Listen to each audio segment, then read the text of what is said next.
It came from above. I could feel my stomach twist as the aircraft began its long ascent into the sky. My grip on the seat tightened involuntarily. How long had it been since I'd last flown? 15, maybe 20 years. Reflecting on that distracted me from the fact that I was now soaring above the clouds, a reality I could definitely live without. "John, honey, are you feeling all right? You look so pale." My wife, Anne, leaned over, snapping me out of my thoughts. "No, I just haven't eaten much today, that's all," I replied, knowing full well that wasn't the real issue. Why had I taken the window seat? I had tried to offer it to Anne before boarding, making it seem like a generous sacrifice. "Say, Anne, I'm willing to offer you my seat by the window, so just tell me if you want it." My wife deserves the best. I smiled, but she declined, saying she didn't find the window seat special and might get nauseous from the view. I had never told her about my fear of flying, rooted deep in my childhood. It wasn't the heights, no. It was something far more sinister. I shuddered at the thought of recalling the incident that scarred me for life. The seatbelt icon switched off. A flight attendant with a basket of hard candies was distributing them. When she reached us and was already sucking on one, but I hesitated. "It's on the house, sir, offered by us, to you, completely free of charge," she said politely, and scolded me for not responding. "John Calver, for God's sake, she's talking to you." The flight attendant moved on, puzzled by my reluctance. "What was that all about?" Anne asked angrily. "Great. All I needed now was a fight with her. Sorry, I'm just not feeling well. I'd better get some sleep," and backed off, looking worried. "Are you sure that's all there is to it?" "Yes, just leave me alone, will you?" My reply was harsher than intended and picked up on the vibe. "Ooh, fine. I never should have bothered to check on you in the first place. Awesome." Now she wouldn't talk to me for the rest of the flight. But that was the least of my worries. Why couldn't I tell her how I felt? About my absurd fear of airplanes, how I was nervous but couldn't pinpoint why. No, I couldn't. I was a man with pride and couldn't come across as weak, especially to Anne, whose dominant behavior often caught me by surprise. I turned to find a comfortable position to sleep, hoping the window wouldn't unnerve me as much. It was stormy outside, lightning bolts racing through the clouds. Trying not to think about my circumstances, I soon dozed off. I woke up in an older, less roomy airplane.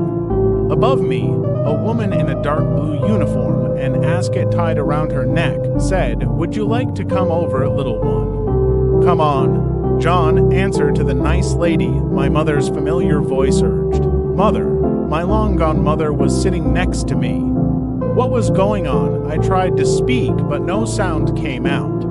My arms were small and childlike, with a Disney-themed Band-Aid near my elbow. It was then that I realized what was happening.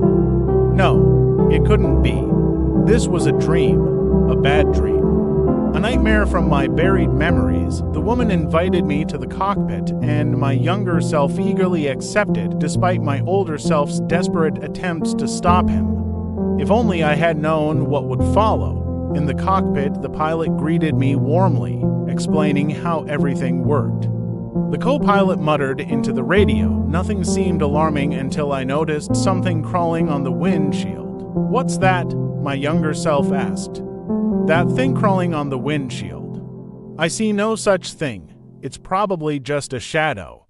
Nothing to worry about," the pilot said, continuing his explanations, but I saw it. A hairy creature climbing up the aircraft, its claws creating a screeching sound. How could they not see or hear this thing? Another flash of lightning revealed two long, pointy horns. Its dark brown fur and identical limbs with sharp claws were terrifying.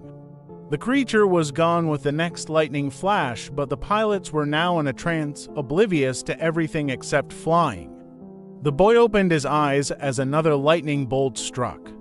The creature reappeared, grinning at me with rows of sharp teeth and bloodthirsty red eyes. I woke up, surprised I didn't scream. Covered in sweat, I looked at Anne, who was peacefully asleep. I felt terrible for how I had treated her earlier and resolved to make it up to her once we landed. A sudden jolt made me feel like I was falling, and woke up briefly but decided to ignore it. I tried to peek out the window, but the storm made it impossible to see much. We were flying below the clouds, not at cruising altitude. The plane was falling, but no one seemed to notice. Ladies and gentlemen, please make sure that your seat belts are fastened. We may experience some turbulence. The announcement was repeated, distorted, and cut off, but nobody else seemed to notice. A bright flash revealed the creature on the wing. It looked at me and mine slitting its throat. Then the plane was plunged into darkness. I reached for Anne, but her seat was empty. All the passengers had vanished. A loud bang startled me. The cockpit door had flown open. The plane was falling, spinning out of control. I called for help, but no one answered. Terrain, pull up. Terrain, pull up. The aircraft's navigation system was alerting me of impending doom. I rushed to the cockpit. The pilots were gone, and I had to take control. I hoped Anne was just asleep in the pilot's seat. Honey, are you all right? I whispered, but she didn't respond. Anne, I exclaimed, worried. Cockpit security lockdown initiated. The robotic voice announced. The door slammed shut. The hair from the chair was withdrawn, and a hairy limb grabbed the armrest. The creature's head protruded, grinning with rows of teeth and bloodthirsty red eyes. The last thing I saw was its terrifying face, and I knew I couldn't escape the fear that had haunted me for so long.